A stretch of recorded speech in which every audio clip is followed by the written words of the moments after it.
یسایہ نبی کی کتاب اس کا 53واں باب۔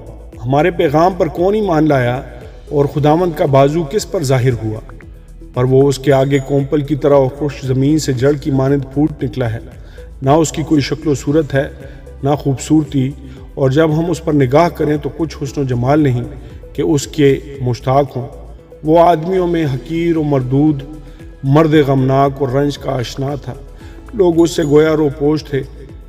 اس کی تحقیر کی گئی اور ہم نے اس کی کچھ قدر نہ جانی، تو بھی اس نے ہماری مشقتیں اٹھا لیں اور ہمارے غموں کو برداشت کیا، پر ہم نے اسے خدا کا مارا کوٹا اور ستایا ہوا سمجھا، حالانکہ وہ ہماری خطاؤں کے سبب سے گھائل کیا گیا اور ہماری بدکرداری کے باعث کچلا گیا۔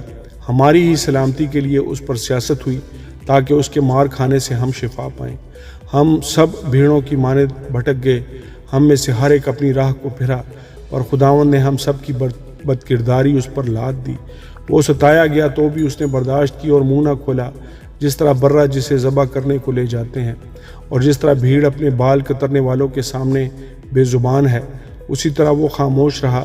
وہ ظلم کر کے اور فتویٰ لگا کر اسے لے گئے، اور اس کے زمانہ کے لوگوں میں سے کس نے خیال کیا کہ وہ زندوں کی زمین سے کاٹ ڈالا گیا؟ میرے لوگوں کی خطاؤں کے سبب سے اس پر مار پڑی، اس کی قبر بھی شریروں کے درمیان ٹھہرائی گئی، اور وہ اپنی موت میں دولت مندوں کے ساتھ منہ حالانکہ اس نے کسی طرح کا ظلم نہ کیا اور اس کے منہ میں ہرگز چھل نہ تھا۔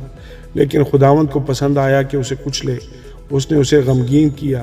جب اس کی جان گناہ کی قربانی کے لیے گزرانی جائے گی تو وہ اپنی نسل کو دیکھے گا، اس کی عمر دراز ہوگی اور خداوند کی مرضی اس کے ہاتھ کے وسیلہ سے پوری ہوگی۔ اپنی جان ہی کا دکھ اٹھا کر وہ اسے دیکھے گا اور سیر ہوگا۔ اپنے ہی عرفان سے میرا صادق خادم بہتوں کو راست باز ٹھہرائے گا، کیونکہ وہ ان کی بدکرداری خود اٹھا لے گا۔